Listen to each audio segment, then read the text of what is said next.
Tá, pessoal, a gente vai continuar a nossa resolução da FCC com a 21 do TRE Alagoas, tá, de 2008.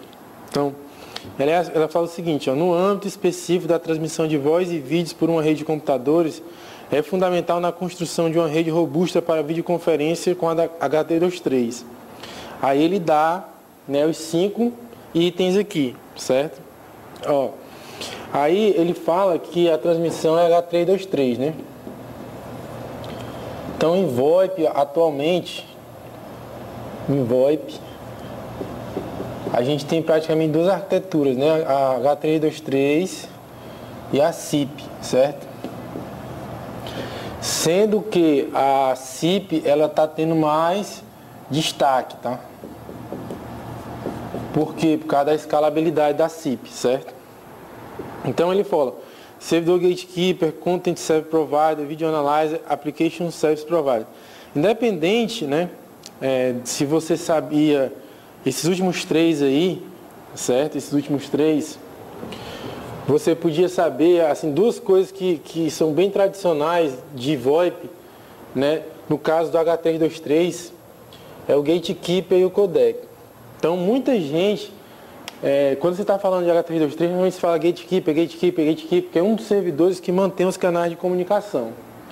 Só que se você for explorar, aí você vê tanto gatekeeper, né, que se você for atrás, se você caiu numa prova, a sua reação imediata é marcar gatekeeper. Porque tudo que você for estudar H323, você vai ver gatekeeper também. Mas se você for lá mesmo na norma, você vai ver que gatekeeper é um elemento opcional.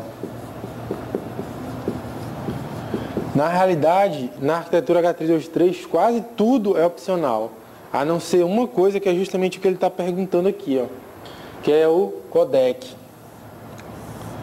Né? Codec, ou ele pode chamar também de terminal.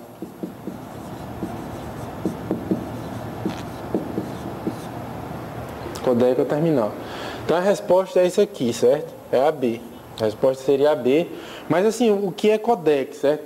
Codec é quase que aquela... Codec vem de codificador ou decodificador, né? São os algoritmos de codificação e decodificação. Então, a gente tem para áudio, né? Se a gente pegar um áudio, o codec de áudio mais básico é o G711. É o G711, é isso mesmo, é o mais básico. Que é o afeta a telefonia, certo? Então praticamente todos os terminais de áudio H323 tem que ter esse protocolo G711, que é o que consome 64 bits por segundo, né? Então 64 kilobits por segundo. Que é exatamente o canal de voz tradicional, né? Aí você vai ter G729, G723, tudo isso daí para áudio, né? Então você vai ter G729, G723, o próprio GSM, né? Tudo isso é codec, codificação e decodificação de áudio, né? Aí a gente tem vídeo também, né? Falando aqui, ó, vídeo. Para vídeo, a gente tem o H261, certo? E o H263. Também para vídeo. E assim também tem codec de controle, tá?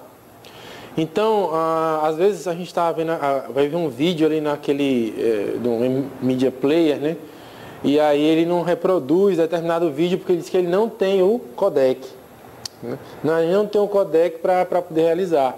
É justamente o decodificador para ler aquele tipo de arquivo. Então, não só no H323, mas também no SIP ou em qualquer tecnologia de conferência, videoconferência streaming, você não pode abrir mão do codec, que é justamente o que vai tornar aquele arquivo inteligível para comunicação ou para visualização, ou seja lá o que for. Certo? Então, muita gente erra essa questão jogando gatekeeper.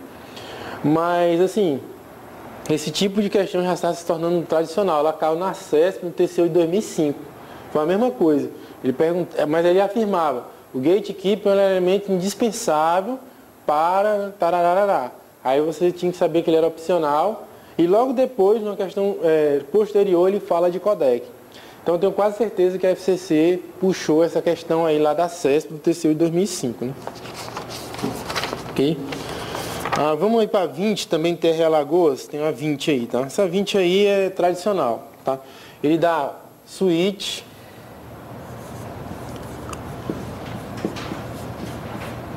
né?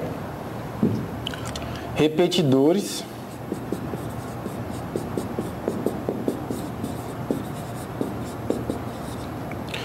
roteadores,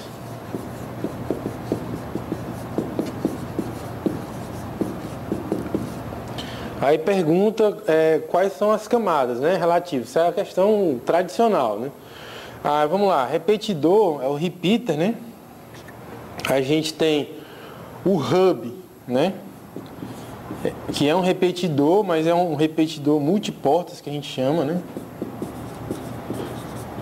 A gente chama repetidor só de uma porta, uma entrada e uma saída, né? Então o hub seria um repetidor multiportas. Lembrando que a gente tem repetidores ativos, né, que restauram o sinal, e passivos, que só fazem derivar o sinal, né? Então a gente teria aqui, só para exemplificar, repetidores ativos, eles restauram o sinal, né? Restauram, no caso de comunicação digital, né? E amplificam no caso de comunicação analógica. E tem os passivos, né? Que eles fazem o quê? Só derivam o sinal. Só lembrando aqui, né? Mas todos eles atuam em que camada? Camada física do modelo OSI. Não tem? Os switches, né? Na camada de enlace. Né? Também os switches antigos, né? Ou switches, as bridges, né? Tem na camada de enlace. E aí os roteadores, certo? Vai estar na camada de redes, né? Redes ou interredes. Aí a gente vai ver. Lembrando que, né? As camadas são cumulativas, né? Então o repetidor, ele trabalha apenas na camada física, beleza. O switch, ele trabalha na camada física e na camada de enlace. Certo? Não é só na camada de enlace, como você pode levar a pensar, né? E o roteador trabalha nas 3 camadas, né? E o gateway, né? Trabalha nas 7 camadas. Ele pode trabalhar em qualquer um, gateway. Inclusive a gente viu que tem um gateway chamado gateway de aplicação. Então até aqui a gente coloca como se fosse routers, né? Até o router. Mas na realidade, se a gente for notar, tudo é gateway, né? Tudo é gateway, porque o gateway trabalha desde a camada física até a camada superior, né? Tudo é gateway. Aí, até a gente é muito comum chamar gateway de aplicação, mas tem gateway da camada de transporte e assim por diante. Então na realidade tudo é gateway, e na realidade esses aqui são gateways específicos, né? Gateway, o repetidor, o switch, tudo é gateway específico. Aí você vai dizer, o repetidor também, o hub também é um gateway. Então ele pode ser chamado de gateway, vamos supor, de camada física, porque tem hubs que ele pega, ele tem interface Ethernet e tem interface fibra, né? Então ele recebe numa interface de Ethernet e repete para fibra. Então ele fez o quê? Ele fez uma mudança de meio, né? Que é o caso, justamente esse nome de gateway, né? Então gateway é todo mundo. Esses gateways aqui são gateways específicos. E o gateway vai da camada aqui até a camada. Outro gateway de camada física seria o AP, né? O ponto de acesso da wireless. Ele recebe na camada Ethernet, por exemplo, na hora que ele está recebendo, ele transmite na camada ele converte para wireless, né? Também seria outra forma aí da gente chamar de gateway, tá? Então, seria aqui, né, na ordem. Seria um que ele falou que é o switch, né? Então, A1 seria enlace, né? Na ordem 1, enlace. 2 é o repeater, né? Física. E 3, seria a de redes, né? E aí a gente vai ficar com a resposta A, que é a resposta A da questão 20, né? Vamos pular aí para 23, certo? 23. No modelo de referência TCP/IP, os protocolos IP e TCP e também aquele cujo objetivo é organizar máquinas em domínios e mapear nome de hosts em ambientes IP, são respectivamente parte de, né? Então ele pega mais ou menos a mesma coisa ali. Ele diz, ó, protocolo IP, aí o protocolo TCP, certo? Que está aqui em cima, e também aquele cujo objetivo é organizar máquinas em domínios, mapear nomes de hosts em ambientes IP. Mapear nome de hosts em ambientes IP é o DNS, né? Que aqui então a gente vai lá, IP, camada de redes, né? Ou interredes, no caso que se você levar para o modelo TCP, né? Na pilha TCP. Aí o TCP seria transporte, né? Só atentar para a nomenclatura Só atentar para a nomenclatura, certo? E o DNS, né? Não, tudo que é serviço que está rodando, né? DNS, DHCP, tudo isso daí são serviços finais, né? Para a pessoa que ela usufrui diretamente, né? Ela não dá suporte para outros normalmente ela não dá suporte assim direto para outros serviços. Eles são da camada de aplicação. Então aqui, junto com o DNS, podia ser DHCP, os protocolos, todos os protocolos de e-mail, né? SNMP, POP, todos esses que fornecem um serviço direto, eles são da camada de aplicação. Mas eles não são uma aplicação. Esse aí já caiu em prova, né? Não, esses protocolos aqui são da camada de aplicação, mas não são uma aplicação. Eles são usados para construir aplicações. Mas se disser o DNS é uma aplicação, está errado, né? O DNS é um protocolo da camada de aplicação. E em cima dele vai ser construída uma aplicação. Por exemplo, o Bind, né? Que seria o serviço lá do Linux, né? Um dos DNS, certo? Então aqui a gente vai ficar, a primeira seria a interredes, né? A segunda seria a de transporte. A terceira seria de aplicação.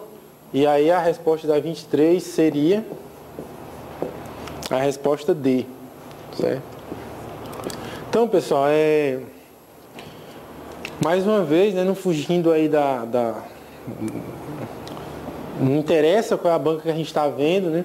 Esse conjunto de protocolos versus camadas versus ativos que atuam nas camadas, eles são similares para qualquer banca. A gente já viu na ESAF que é assim, tá vendo na FCC que é assim, e vai ver quando a gente começar a bateria CESP que também vai ser assim, tá?